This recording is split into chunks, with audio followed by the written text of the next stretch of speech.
मैं सीधे आपको लेकर चलूंगी। इस वक्त हमारे साथ खास मेहमानों का पैनल मौजूद है। बीजेपी की तरफ से प्रवक्ता राकेश त्रिपाठी, समाजवादी पार्टी के प्रवक्ता दीपक रंजन और साथ ही आप देख रहे हैं विश्व हिंदू परिषद के प्रवक्ता अमितोष पारेख भी इस समय हमारे साथ मौजूद है। बहुत स्वागत आप सभी का। मैं शुरुआत करती हूँ राकेश त्रिपाठी के पास। सबसे पहले लेकर चलेंगे दर्शकों को और जानेंगे राकेश त्रिपाठी से जो सबसे बड़े आरोप विपक्ष की तरफ से। राकेश जी, बीजेपी सरकार और योगी आदित्यनाथ सरकार पर लगाए जाते रहे वो भेदभाव करने के, जो बहुसंख्यक हैं उनकी संतुष्टि को लेकर कदम उठाने के, और मुसलमान सुरक्षित नहीं योगी राज में, ये वो सबसे बड़ा हमला बोला जाता था। उसी की हवा निकाल दी आज योगी आदित्यनाथ ने। राकेश जी, कि प्रधानमंत्री नरेंद्र मोदी जी ने जो कहा है, सबका साथ, सबका विकास, सबका विश्वास और सबका प्रयास, ये केवल हमने मंत्र के रूप में कहा नहीं बल्कि इसको तंत्र के रूप में लागू करने का काम किया है। और आज किसी भी गरीब कल्याण योजनाओं को आप देखिए तो इन गरीब कल्याण योजनाओं में सर्वाधिक हितग्राही जो हैं, जो लाभ पाने वाले हैं, वो अल्पसंख्यक तबके के हैं, अनुसूचित जातियों के हैं, जिनके नाम पर लंबे समय तक वोट बैंक की पॉलिटिक्स की जाती रही है जी। ये सच है कि उत्तर प्रदेश में जब सपा बसपा के शासनकाल रहा करता था तो कैसे उत्तर प्रदेश में आए दिन दंगे होते थे और इन दंगों के कारण सबके व्यवसाय प्रभावित होते थे, सबके घर जलते थे, सबके घरों से कोई ना कोई हानियां हुआ करती थी। लेकिन उत्तर प्रदेश में एक मजबूत सुदृढ़ कानून व्यवस्था से आज हमने उत्तर प्रदेश को एक ऐसा वातावरण दिया है कि आज सब मिलकर के अपना काम कर रहे हैं। इसलिए ये जो हिंदू मुसलमान की आग लगाया करते थे ना, इनको बहुत नुकसान पहुंचा है। योगी आदित्यनाथ जी की छवि को लेकर के एक जो प्रोपेगेंडा पॉलिटिक्स थी, उस प्रोपेगेंडा पॉलिटिक्स को पिछले 8 वर्षों की सरकार में हमने धूल धूसरित करने का काम ठीक वैसे ही किया है जैसा नरेंद्र मोदी जी को लेकर के प्रोपेगेंडा था कि नरेंद्र मोदी जी सत्ता में आएंगे तो मुसलमानों के खिलाफ अत्याचार होंगे। मैं जवाब लेती हूँ। समाजवादी पार्टी के प्रवक्ता दीपक रंजन इस वक्त हमारे साथ मौजूद है। प्रोपेगेंडा पॉलिटिक्स बहुत करने की कोशिश की, लेकिन आज हकीकत योगी आदित्यनाथ की तरफ से देश के सामने रख दी गई। उत्तर प्रदेश में मुसलमान सुरक्षित है, मुसलमानों को योगी राज में डर समाजवादी पार्टी दिखा रही थी। दीपक रंजन जी,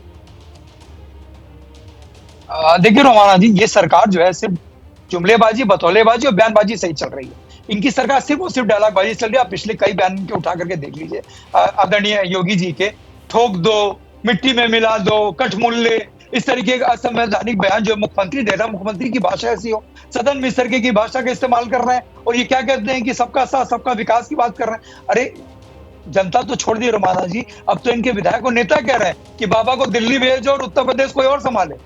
तो जनता की तो बात छोड़ दी है, किस तरीके से उन्होंने जनता को परेशान करके रखा है। आप बता दो, पिछले कई बयानों में इन्होंने जो काम किए जनहित में, उसको अगर जनता के बीच में लेकर के आए तो बताएं।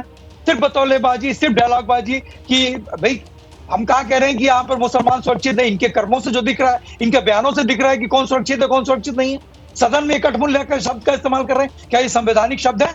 कठमुल्ले का मतलब बताते राकेश भाई हमको। सर आप मुझे ये बताइए दीपक जी, योगी आदित्यनाथ तो कह रहे हैं, आप यहाँ पर कह रहे हैं कि साहब जनता से जाकर पूछ लीजिए, तो वो कह रहे हैं कि साहब कुंदरकी से लेकर मिल्कीपुर तक देख लीजिए आप किस तरीके का भरोसा जो है वो यूपी की जनता तो योगी आदित्यनाथ में जता रही है। और जो भ्रम फैलाया समाजवादी पार्टी ने, वो भ्रम ज्यादा वक्त तक नहीं चला, इसका भी वो जिक्र कर रहे हैं। रोमाना जी, ये वोट से नहीं खोट से जीते हैं ये, और जनता की तो बात छोड़ दीजिए, ये अपने विधायकों को नहीं संभाल पा रहे हैं। विधायक मन सजा करके कह रहे हैं कि अब बाबा को दिल्ली चले जाना चाहिए, उत्तर प्रदेश कोई और संभाले। ये तो इनके नेता कह रहे हैं ना, इनके विधायक कह रहे हैं ना, कुर्ता फाड़ के इनके विधायक चिल्ला रहे हैं। हम तो नहीं कह रहे हैं, जनता की तो बात छोड़ दीजिए। जब इनके विधायक, इनके नेता, इनके पार्टी के लोग संतुष्ट नहीं है तो जनता कैसे संतुष्ट हो सकती है?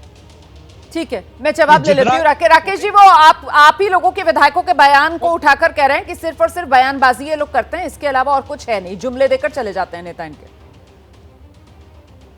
देखिए, 8 वर्षों की उपलब्धियां हमने जनता के बीच में रखने का काम किया है।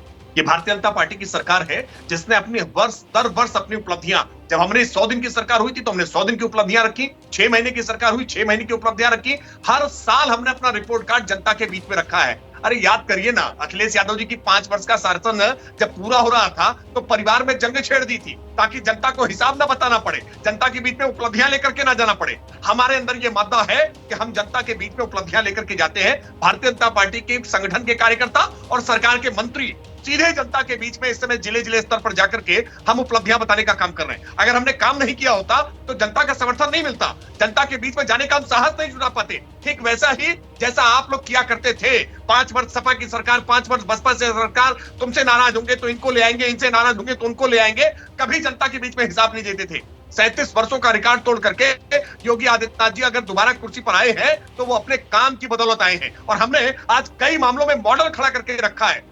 भारत सरकार की केंद्रीय योजनाओं को लागू करने में आज उत्तर प्रदेश पूरे देश में नंबर 1 है। तो रिकॉर्ड तो देखिए योगी आदित्यनाथ ने बनाया, जिस तरीके से उत्तर प्रदेश की सत्ता में वो दोबारा धमाकेदार तरीके से वापसी करते हैं 2022 में, और उत्तर प्रदेश के सबसे लंबे वक्त तक मुख्यमंत्री बने रहने का खिताब भी योगी आदित्यनाथ के नाम पर ही अब दर्ज हो चुका है। और ऐसे में जरा जल्दी से बाकी मेहमानों का भी रुख कर लेते हैं। हाफिज गुलाम सरवर भी हमारे साथ जुड़ गए। गुलाम सरवर साहब, योगी आदित्यनाथ का इंटरव्यू अगर आपने सुना हो तो उनकी तरफ से संभल को लेकर साफ किया गया कि साहब जहां तक जरूरत पड़ेगी वहां तक ढूंढा जाएगा साक्ष्यों को, खुदाई का काम किया जाएगा। हाफिज गुलाम सरवर। नहीं, इसमें कोई गलत नहीं कहा योगी जी ने। ठीक है, मुस्तकिल पूरा टास्क फोर्स है उनके पास इस काम के लिए, ढूंढने के लिए। चूंकि उनके पास बेरोजगारी ढूंढने का मौका नहीं है कि कितने नौजवान लाठी खा रहे हैं, पेपर लीक जो हो रहा वो कौन है इसके पीछे, उसको नहीं ढूंढेंगे। तमाम लीकेज चलेंगे, सिर्फ कॉमनल पॉलिटिक्स कैसे हो जिसके बलबूते पोलराइज करके हम दोबारा तिबारा सत्ता पर आए। और देखिए, उपलब्धियां तो सारी सरकारें गिनाती हैं, लेकिन फैसला आखिरी में जनता करती है। और जो माननीय योगी जी ने अभी बाई इलेक्शन का भी जिक्र अपने इंटरव्यू में किया जी, तो माननीय योगी जी को बाई इलेक्शन में ऑडियो और वीडियो जितने वायरल हुए हैं प्रशासनिक पदाधिकारियों के, उसका भी जिक्र करना चाहिए था।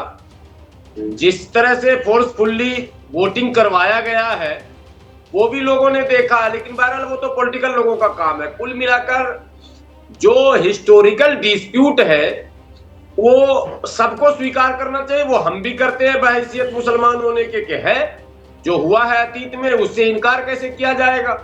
लेकिन भारत में संविधान का राज है। माननीय योगी आदित्यनाथ जी ने कहा कि वो तो हम लोग हैं जो बर्दाश्त किए हुए, ने तो मथुरा में क्या से क्या हो गया होता, तो वो तो अयोध्या में आपने क्या से क्या करके पहले ही दिखा दिया था। आपकी टीम ने पहले ही 1992 में वो बानगी दिखा दी थी। तो क्या हम इससे इनकार कर सकते हैं कि कहते कहते ये करना भी शुरू कर सकते हैं। सुप्रीम कोर्ट का अनादर पहले भी इन्होंने किया है, अभी बुलडोजर वाले में भी कर रहे हैं और कल मंदिर मस्जिद में भी कर देंगे, इसकी कोई गारंटी नहीं है। ठीक है, मैं जवाब लूंगी, मैं जवाब लूंगी बुलडोजर वाले मामले पर, लेकिन उससे पहले जरा आमितोष पारेख का मैं रुख करना चाहती हूँ और उनसे जानती हूँ यहाँ पर कि यहाँ जिस बात को लेकर योगी आदित्यनाथ की तरफ से कहा जा रहा है कि साहब ये एक तरीके से विरासत की पहचान है जो दुनिया के सामने हम रख रहे हैं, उसे गुलाम सरवर जो है वो कम्युनल पॉलिटिक्स के तौर पर देख रहे हैं, आप इसे किस रूप में देखते हैं अमितोष जी? रोमना जी, जिस उत्तर प्रदेश की आज हम बात कर रहे हैं, दिक्कत क्या है मैं बताता हूँ। दिक्कत है कि एक तरफा ही बयान होना और एक तरफा ही बेनिफिट मिलना और उसी के लिए ही अप्रिशिएट करना, ये सबसे बड़ी दिक्कत है। आज भारत के अंदर में जो सरकार है वो मुसलमानों को भी उतनी पॉलिसी और स्कीम दे रही है। आज ही सौगात है, बीजेपी सौगात है, ईद की बात आई ना, वो भी भारतीय जनता पार्टी कर रही है। कर्नाटक में आपको 4% रिजर्वेशन मिल जाता है अलग से, तो भी आप चुप हो जाते हैं। आपको 22,000 करोड़ की स्कीम मिलती है तो आप चुप हो जाते हैं। ओडीओपी की स्कीम मिल जाती है आपको उत्तर प्रदेश में तो आप चुप हो जाते हैं। 1 लाख लोग है युवा जो उसके अंदर में है, जो एम्प्लॉयमेंट के अंदर इंटरेस्ट फ्री लोन ले रहे हैं, तो आप नहीं बोलते।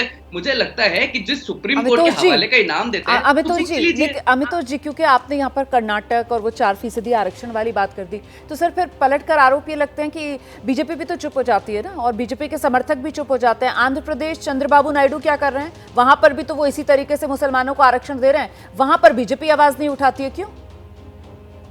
नहीं रोमना जी, जो आंध्र प्रदेश की आप बात कर रहे हैं, आंध्र प्रदेश फाइनेंस कॉर्पोरेशन भी क्रिश्चियंस के लिए भी है, उसके लिए भी अपोज करा था विश्व हिंदू परिषद ने। आपके पैनल के अंदर में भारतीय जनता पार्टी के प्रवक्ता होंगे, वो उसको बताएंगे। मैं वीएचपी का स्टैंड ले लेता हूं।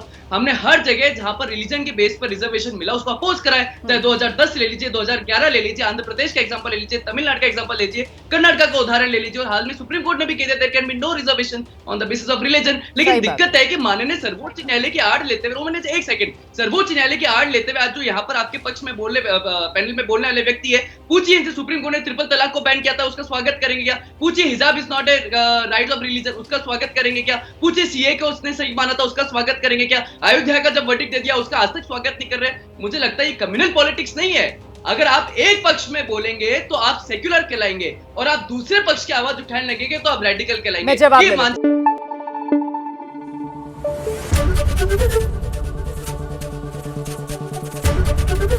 एबीपी न्यूज आपको रखे आगे।